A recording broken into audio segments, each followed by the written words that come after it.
నాన్న నీ గుండె పైన నడక నేర్చుకున్నానని,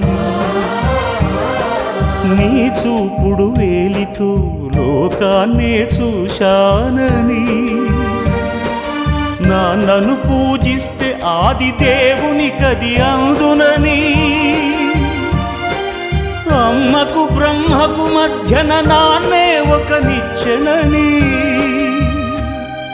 తెలియనైతి తండ్రి, ఎరుగనైతి నాన్న.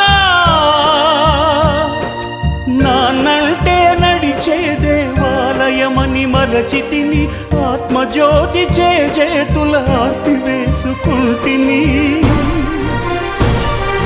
మరచిపోయి కూడా నన్ను మన్నించొద్దమ్మా, కలనైనా నన్ను కరుణియు